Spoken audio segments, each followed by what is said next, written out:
أرسل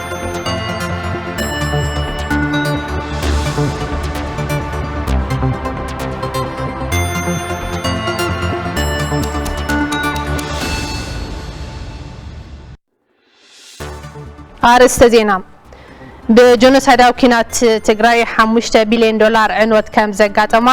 ኮሚሽን መጽናዕቲ ጆኖሳይድ ትግራይ አፍሊጡ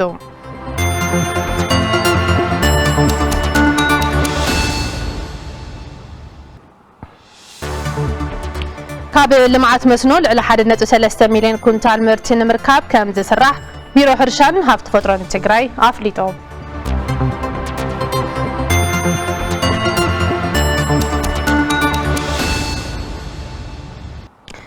سلام طعنا بلي كميتم سي خبركم تملكتنا كاب تلفزيون تግራይ ساعات حد زبرنايم زيناتات حيزنا لكم قريبنا لنا زيناتات ساعتنا مرحنا انا ديام كحساي مدام لكت ቋንቋ ድማ ሰለሞን ኃይሉ ንኣሳት ሓደ ሰዓት ሃቢናኩም ክንጸንሕና ቅድምና በዝርዝር زيناتات ምስጋርና ሓጸርት زيناتات ዝዕለት በመሳርሕትና ሉዋም ገብረ ጻድቅ ድሕር ዝሓጻር መሰጋገሪት ከርበናይ ሃቢና ንከታተል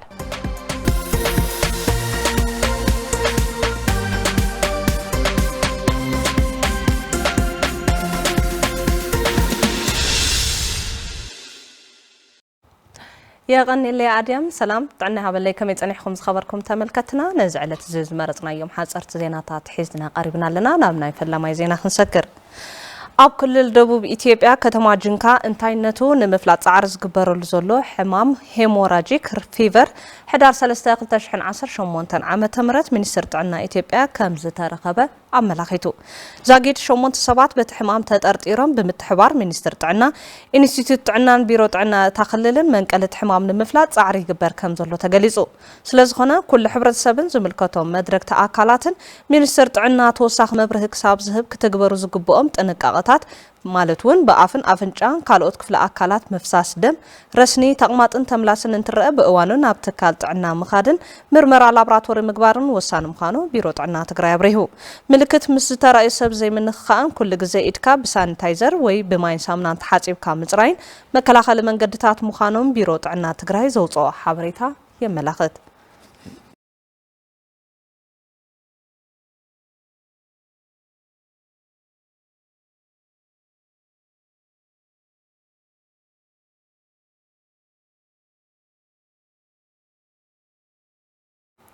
بتكال جبار سناي MSF بلجيم حفشاو هوسبيتال كورم حدثات تغيرلو بجونسايد اوكينات اتو هوسبيتال عني بمنبارو زغبا غلغالوت مهاب اصقيمو خم زنبره زغلصو امرارحاتو هوسبيتال حزي بتتكال جبار سناي تغيرل زلو صغنا مسارتاو صغمات زفتحيلوم አለው አተሐባሪ ፕሮጀክት MSF بلجيم دينترو كامبيديلي زتغبر حدثات بطلب امرارحا هوسبيتالن ማህበረሰብን مخانو ገሊጾም ሜዲካል ዳይሬክተር حفشاو هوسبيتال كورم ايت سلمون حاغازب وغنم بتكال جبار سناي MSF بلجيم زتغبر صغنا بلعل 10 مليون بر وصا كم زتغبرن اب قصالون حاغزو اطنخيرو كاوصللو تلابيم كم صبصاب ጉዳያት ኮሙኒኬሽን መምሕዳር ከተማ ኮረም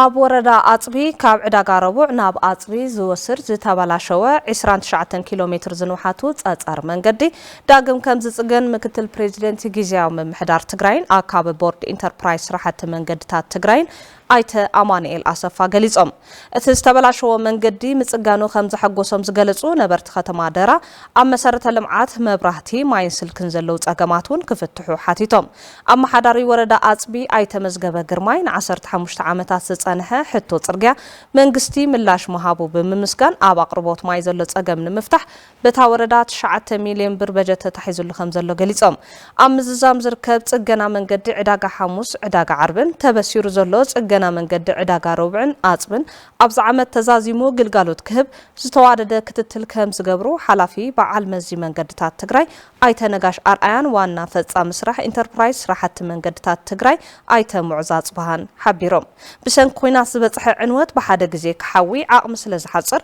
ኣብ ካልኦት መሰረተ ልምዓታት ዘለው ጸገማት ደረጃ ብደረጃ ከም ዝፍትሑ ድማ ምክትል ፕሬዝደንት ጊዜያዊ ምምሕዳር ትግራይ ኣይተ አማኑኤል አሰፋ አብሪሆም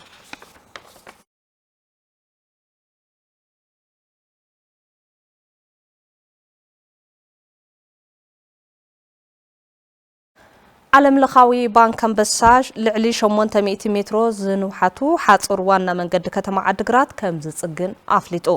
ምክትል ፕሬዚደንት ዓለም ለኻዊ ባንክ አንበሳ ዲስትሪክት ሪጅን ግዕዝ ኣይተ ሙላለም ከበደ ትካለም ኣፍታ ከተማ ዝርከብ ዝዓነወ ሓጹር ዋና መንገድን ምጽጋን ምስ ምምሕዳር ከተማ ዓድግራት ሰነድ ስምምዕነት ከም ዝተፈራረሙ ገሊጾም ዓለም ለኻዊ አንበሳ ኣብ ከተማ ዓድግራት ስራሕ ካብ ዝጅምር ልዕሊ 18 ዓመት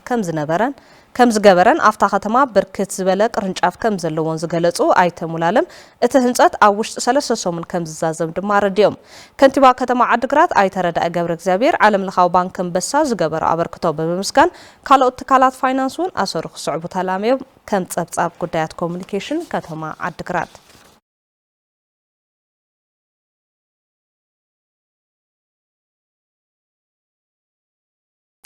نسعى سحرنا يوم حاصرت زينات زازيمنا لوام قبل كده مساخم تصنيحين سلام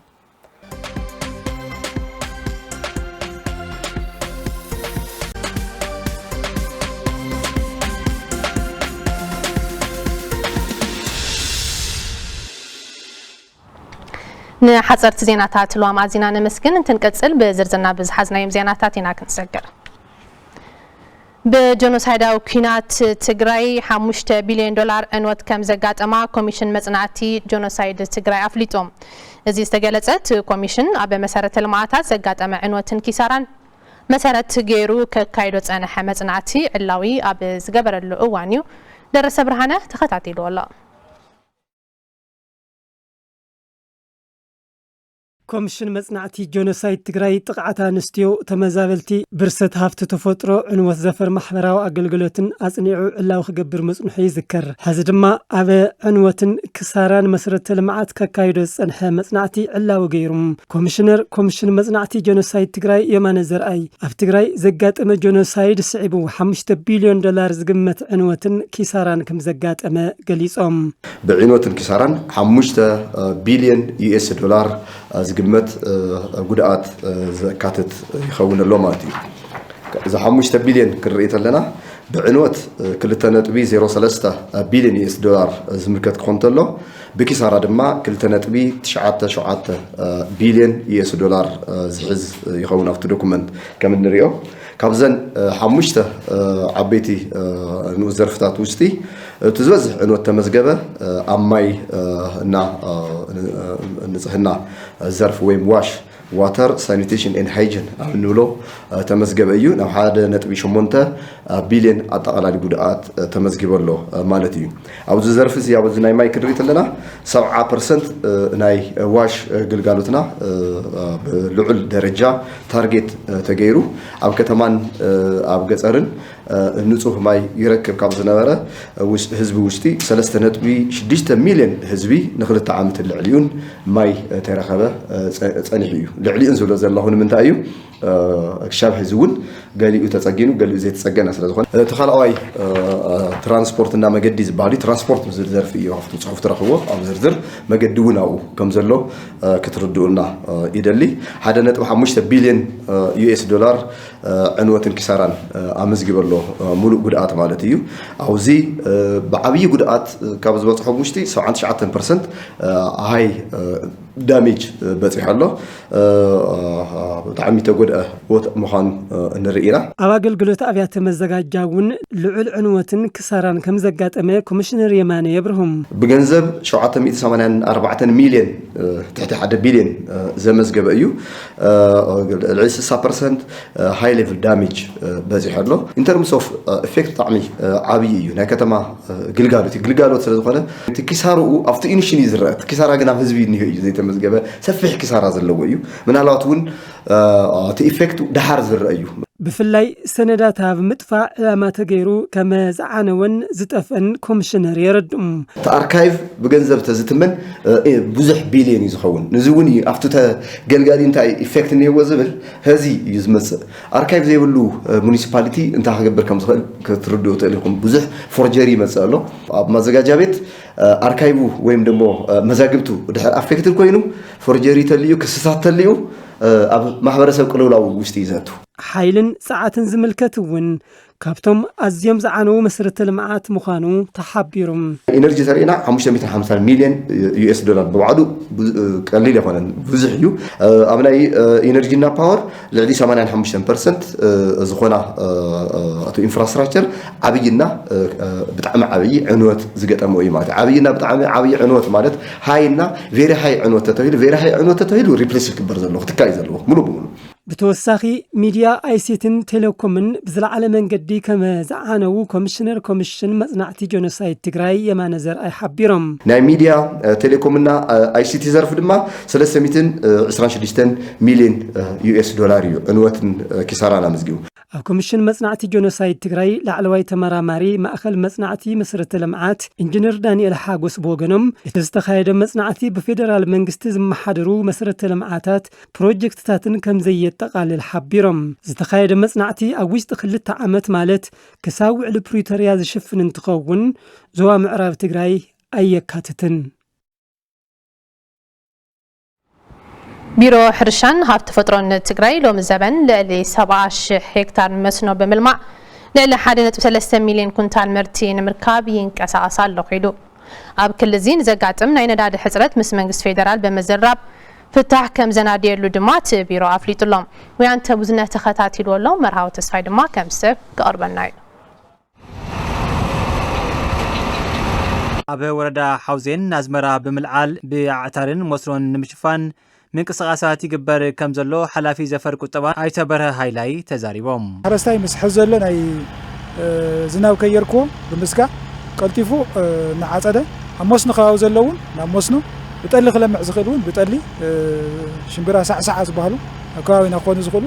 እዚኦም እዩ ዝጥቀም ዘሎ ሓላፊ ቢሮ ሕርሻን ሃብቲ ተፈጥሮን ትግራይ ኣይተ ዓለም ብርሃን ሃሪፎዮም ሎሚ ዘበን ዝባፅሑ ዝራእቲ ብህፁፅ ብምልዓልን ብሕዱር ጠልን ልዕሊ 70,000 ሄክታር ብመስኖ ብምልማዕ 1.3 ሚልዮን ኩንታል እቶት ንምርካብ ዓሊሙ ይንቀሳቐስ ምህላው ገሊፆም ካብቲ ኣብ ትሕቲ ግዜያዊ ምምሕዳር ትግራይ ዝርከብ 773,000 ሄክታር ዝረኸብናዮ ምህርቲ 13 ሚልዮን ኩንታል እንትኸውን ዓሚ ካብ መስኖ ዝረኸብናዮ መጠን ኩንታል ድማ 13 ሚልዮን ኣጋጣሚ ኮይኑ ካብቲ 773,000 ሄክታር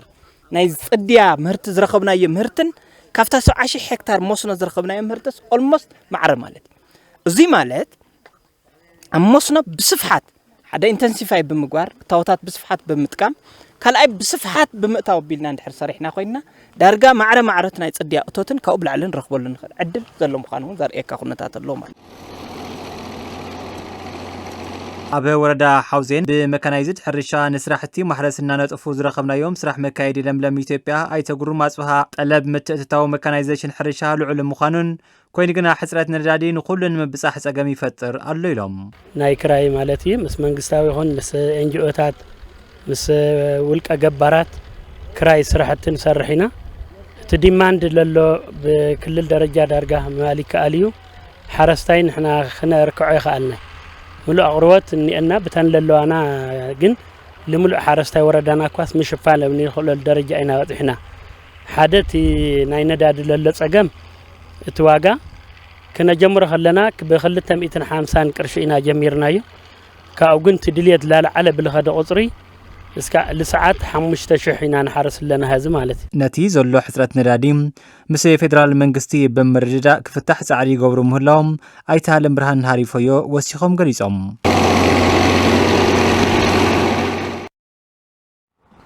ሓድግታት ትግራይ ብምስናድን ብምዕቃብን ኣብ ስርዓተ ትምህርቲ ክካተቱን ናብ ትውልዲ ከመሓላለፍን ይግባኢሎም ምሁራትን ተመራመርትን እታውዲ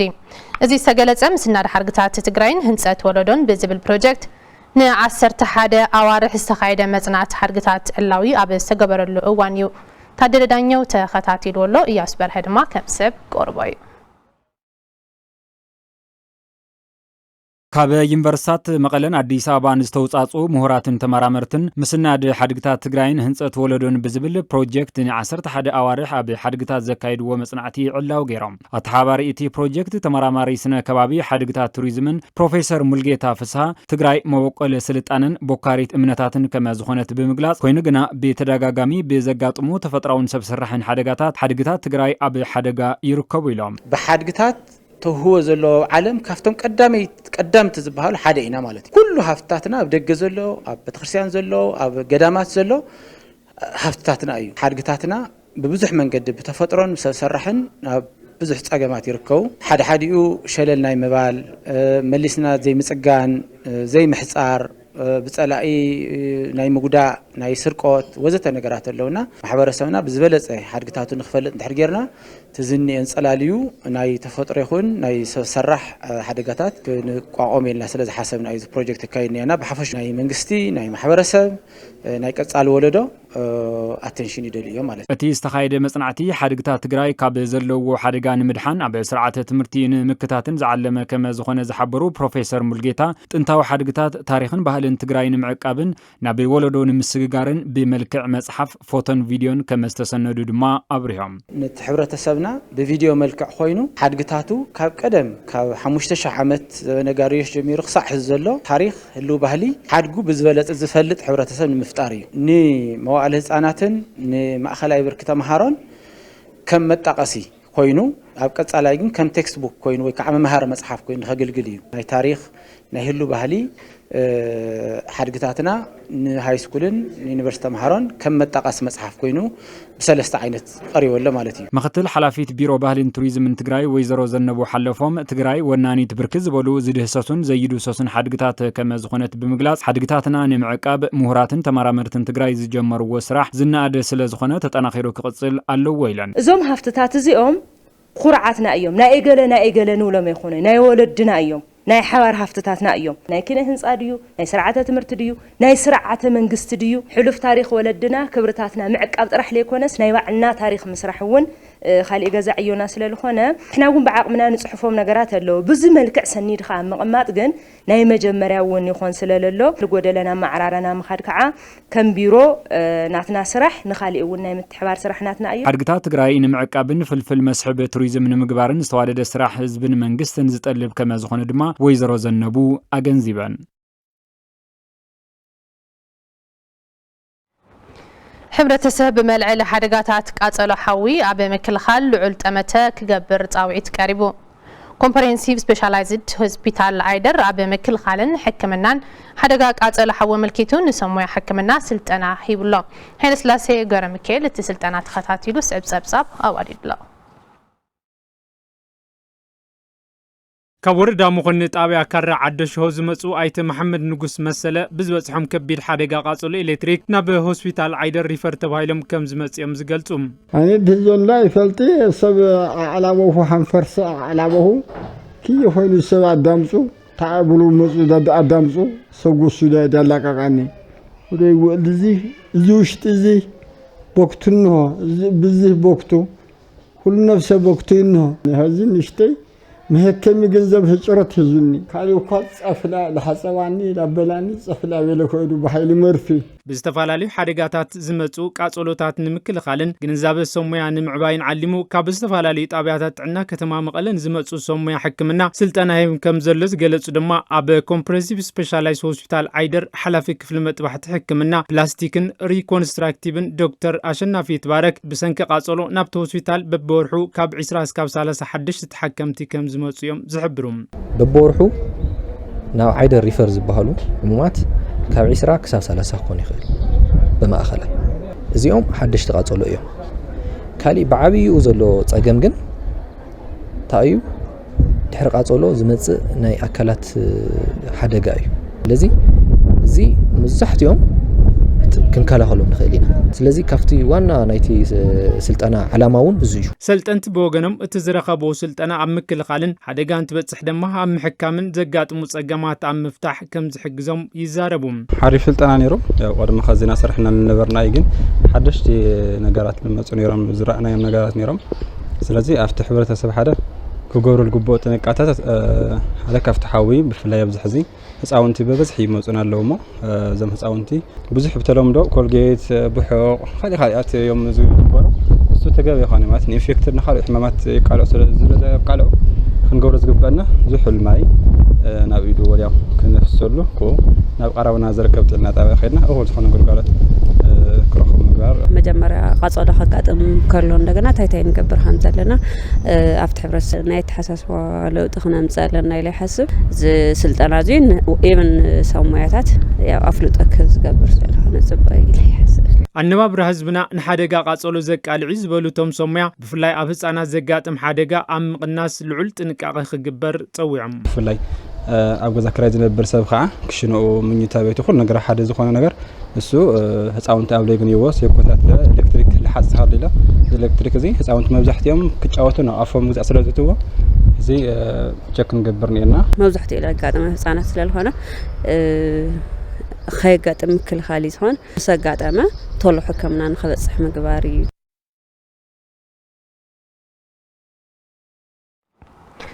ሕብረተሰብ ኢኮ ቱሪዝም ተረባሒን ምግባር መምሕዳር ወረዳ ታሕታይ ማይጨው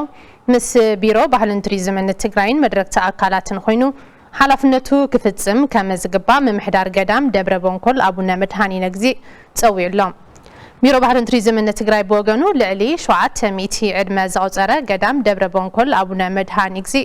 ኣብ ዩኔስኮ ንኽምዝገብ ተወሳኺ መጽናዕቲ ከም ዘድልዮ ድማ ኣፍሊጡ ኤፍሬም ረታይ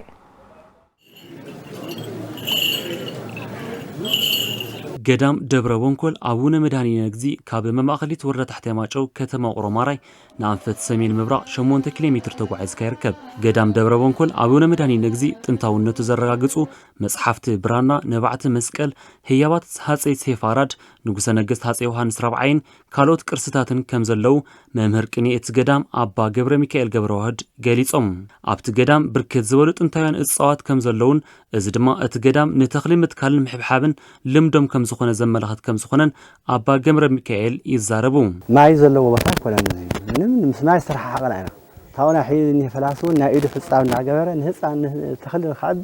ብሙሉ እንተ ንዘውር ገዛታት ኣውሊዕ ዘይተከአ ጽሕዲ ዘይተከአ ፍላስ የለን ማለት ንልምዓት ዝጻሓሓር እዩ ታው ድማ ብተፈጥሮ ዝበቆለ ጽሕዲ ድማ ኣነ ለክዕየ ሚልዮን ኢለ እምበር ክጋነነኒ ኢለ እምበር ልዕሊ 2 ሚልዮን ዝኸውን ኣውሊዕ ሰብ ዘው ገዳም ኣሎ ሕብረተሰብ ካብቲ ገዳም ብኢኮ ቱሪዝም ተረባሕን ምግባር መምሕዳር ወረዳ ታሕታይ ማጨው ምስ መንግስቲ ትግራይን መድረክ ተኣካላትን ኮይኑ ሓላፍነቱ ክዋጻእ ከም ዝግባእውን አባ ገብረ ሚካኤል የገንዝቡ ደንቢ ናብ ዩኔስኮ ከፋልጠልና ቅድሚ ዩኔስኮ ፍላውጥ ግን ናይ ኢትዮጵያ ህዝቢ ክፈልጦ ናይ ትግራይ ህዝቢ ክፈልጦ ምክንያቱ ዘደፈነ ወርቆግዚኡ ኮይኑ እዚ ኩሉ እዚ ህዝቢ መጽኡ ክጥቀመሉን ክባረኸሉን ታሪክ ክፈልጠሉን ናይ ትግራይና ናይ ኢትዮጵያና ህዝብና ማለት እዩ ክፈልጠሉ ከዓብየሉን ክንዲ ዝግብኦ ተደፊኑ ይቕመጠሉ ኣብ ቢሮ ባህልን ቱሪዝምን ትግራይ ክኢላ ልምዓት መስሕባት ቱሪዝም ኣይተ ጎይቶም ገብረ ሚካኤል ድማ እቲ ገዳም ካብ መስሕብ ውሽጢ ዓዲ ሓሊፉ ኣብ ዩኔስኮ ንኽምዝገብ ተወሰኽቲ መጽናዕትታት ከም ዘድልን ትኹረት ተዋሂቡ ከም ዝስራሕን ይሕብሩ እዚ ገዳም እዚ ብዘለዎ ታሪኻዊ ተፈጥራዊ ባህላዊ ቅርስታትን መስሕባትን ናብ ዝለዓለ ብርኪ ተፋሊጡ ዓለሙን ክፈልጦ ዝለዓለ ኢኮኖሚያዊ ሃፍቲ ናይዚ ወረዳን ናይ ክልልን ናይ ሃገርን ንኽኸውን ኣብ ዩኔስኮ ንኽምዝገብ መጽናዕትታት ንኽግበረሉ ሰሙያ ዩኒቨርሲቲን ካልኦት ኣካላትን ብሓባር ብምዃን ጽንዓት ክንገብረሉ ናይ ቀጻላይ ገዛ ዕዮና ይኸውን ማለት እዩ ወረዳ ምምሕዳር ድማ ኣብዚ ገዳም ዘለው ናይ ማይ ጸገም ትመንገዲ እውን ካብቲ ሕዚ ዘለዎ ብርኪ ብደንቢ ምዕሩይ ንኽኸውን ክሰርሐሉ ይግባእ ብ1280 ዓመተ ምህረት ዝተመስረተን ዓመታዊ ክብረ በዓሉ ድማ ሕዳር 3 ዝኽበርን ጥንታዊ ገዳም ደብረ ቦንኮል አቡነ መድሃኒ ነግዚ ሎማ ዓመት እውን ብድምቀት ተባዒሉ صحابركم تملكتنا زيناتات تلفزيون تግራይ ሕዙንና ኣጸልዮም ካብዚ በመሳብ ድማ زيناتات ቢዝነስ እዚ ሰዓት ተኸታቲልና ክንመለስ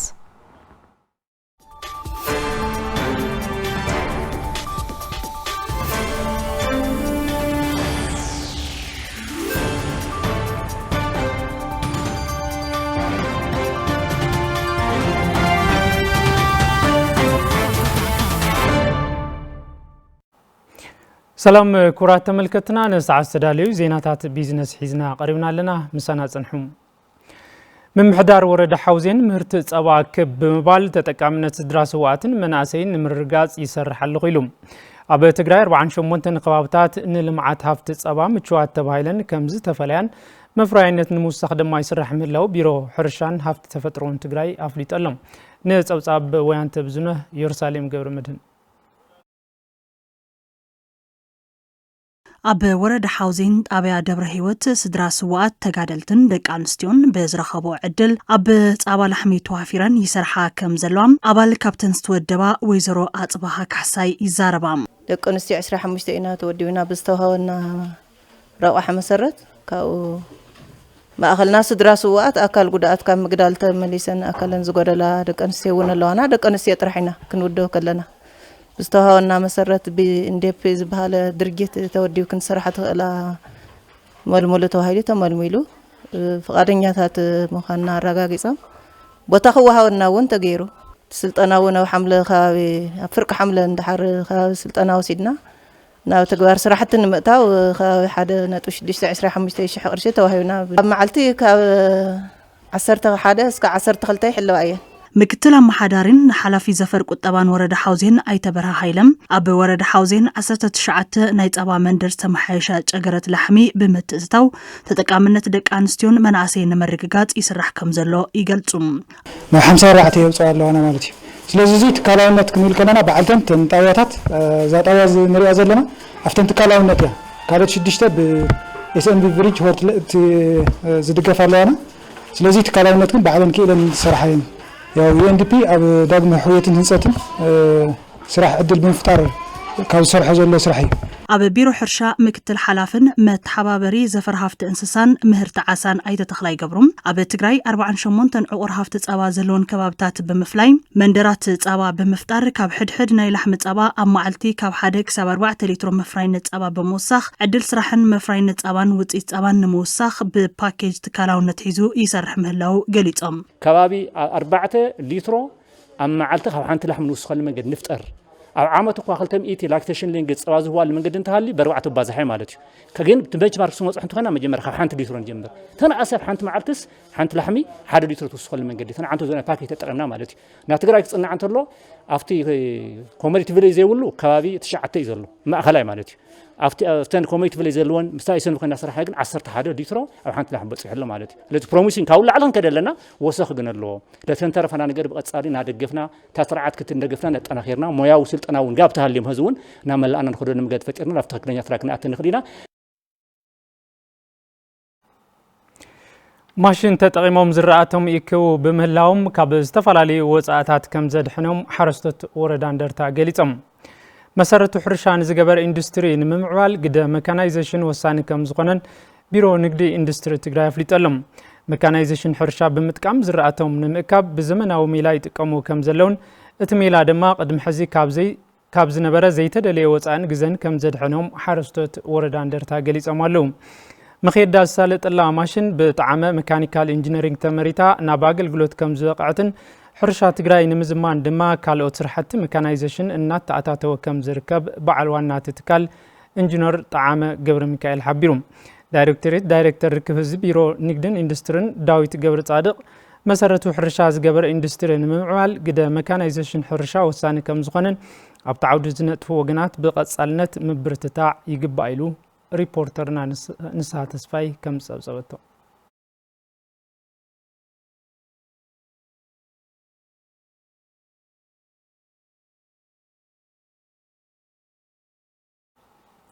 ሕዚ ድማ ኩነታት ሸርፎ ወጻኢ ዘርኢ ሰደቓ ተኸታቲልና ንመለስ።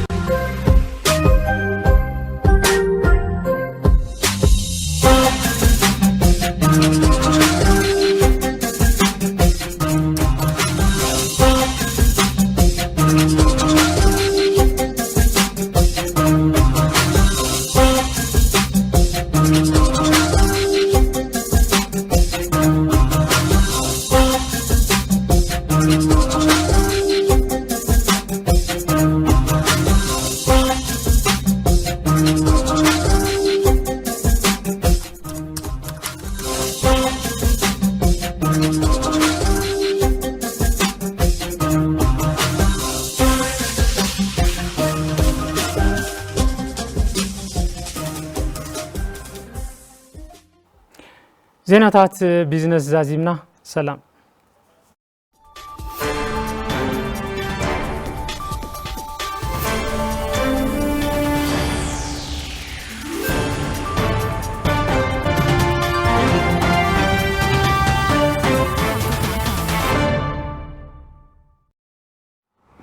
حيل سلاسة زينانا مسكن تنقتل أبناء مودات معرف زينانا بسيحنا لنا كابز بمساعد ما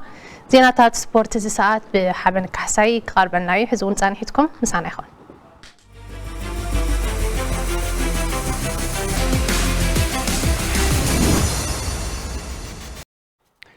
أديم مسجن سلام تنهبله كما يتقول تختاتلتنا زينات سبورت ساعات حيزا غريبا له سنة مكتسال غانت أتليتكس حاتينا متين إنجنيرينج مسفن حاجر زوكلو خلت أتليتا تمريصا أتم تودا درتي أب جان ميدا بستخير وقيا برخا بزمزقو تسيتيوم تحريم زلو زمن برهانه توسخلو أما بلر بعد سلسلة ودر قيا برخا جان ميدا استساتفو أتليتات حاتين متين إنجنيرينج مسفن بلتو علمايو سمور بلاين أبا هايلاين تودر أزيو فتانا نحن نحتمل المنبارو يقلصم كاب نتقرأ كلل مسفن جو وانجو مكرنهم مالتي هذا خلتله أودات وكله قاريوم نانهم اللي تخلوا أتلتي وكلا خلوا أتي ونيرو بتعمي لسفال نيرو بتناعتنا أننا بناي مسفن ناسر نيرين سبورتي ما بدي حشبك رحنا ويننا أو سبورتس صبوا فكرنا رينا ونجي من ميلي دسالي صبقينا مستمس مئات أتليتات تودادرهم استنحنحو اتوم أتليتات كابتو ودر زحشلم دي بموساد كازالي أبزو كايدو ودرات بروس وزيت مزقاب كمسرحو يزعربهم ودر مالت كفتت خحيثها مالت القاط علي أيني كفتتي أيني دخامي الخا ودر تبوضحو كفتت خاتم عراري خا مالتيو مستي ملعاقم انه تي أتليت كل علا خدنا أتليتي رئخا كاو تمرت بدعو بصبوط تمرت ياخد وسي مو هاومنااتهم خدمو كاو مسفن دوز انه بزحاتي اللي تاتليتاتني ومنااتهم خان أتريليتي أرخا خذ وتعتي السلطاني كانت أتلتيكس حاتين مسين إنجنيرينج مسفن برهة الرقم أوردر قويا برخا جان ميدا بغلط عينات وردر مالتون بشمونتا كيلومترون كلتا كيلومترون مستافون بمقلاص كلتا أتليتات نهاجر كلو كمستحريو يحبر خلتا كاتاغورينا تسايت ودادينا نيرنا أو كلتي كاتاغوري أولموست سكعتي لاست البحال بتعامل خبير ودري برقت على ما كف أقرأ قراجه ممرصيو أمريكان زكايد سلازي أو ولمستاف كله نول تبع إثيوبيا كله ياو تم إلي تأثيرات كله تساتفوا لي ولا هون أمبر إحنا جن ياو صبوئنا قوينا صبوء تيتنا مزجنا أوردر قويا برخا جان ميدا بلوتوس إذا مزجو أتليتات أبزمت ورحت الري نمبر 24 جيزي أب أمريكا فلوريدا أبز كاد وردر نهجرهم وكلهم كساتف يوم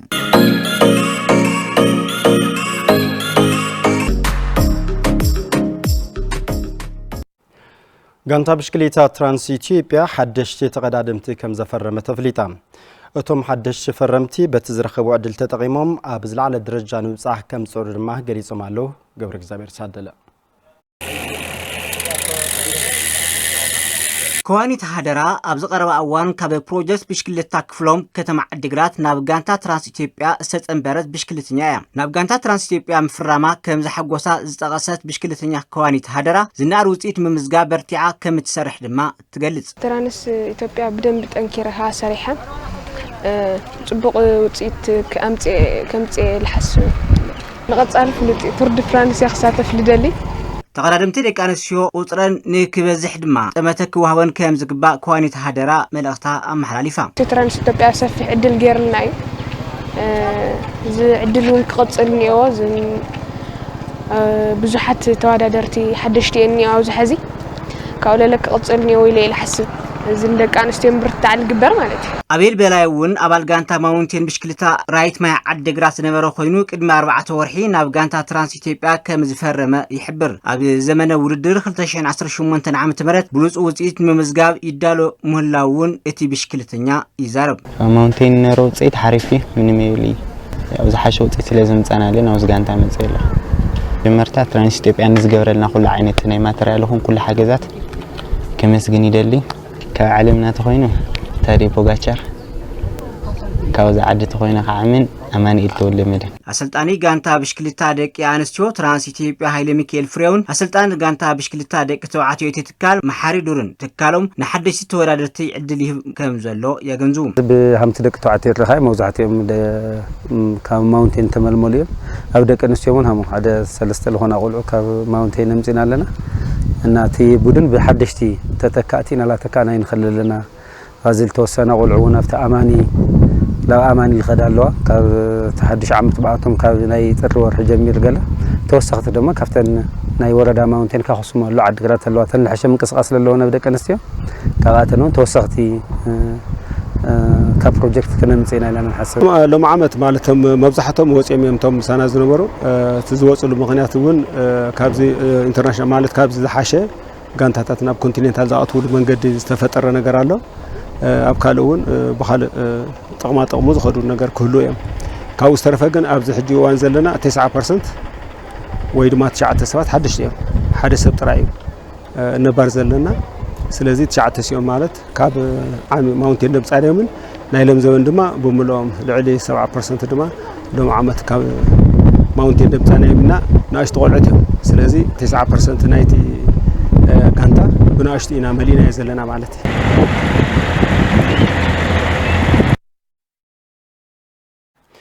ናብ ዛባታት ዋንጫ ኢትዮጵያ ክንሰገር ከለና ጋንታ መቐለ 70 እንደርታ ዓወት እንትቀንዓ ምድረገነት ሽረ ድማ ተሳይራላ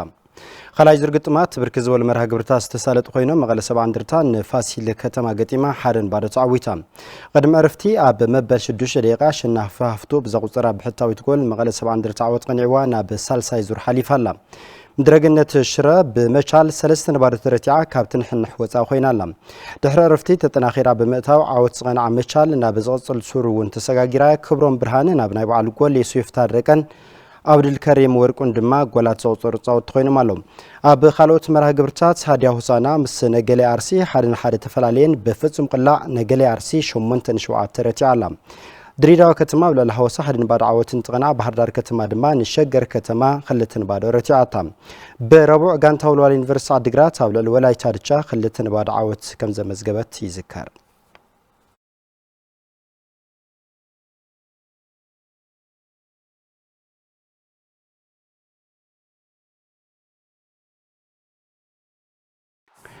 خبرات تملكتنا زيناتاتنا زازيمنا نمكتالكم نمسجن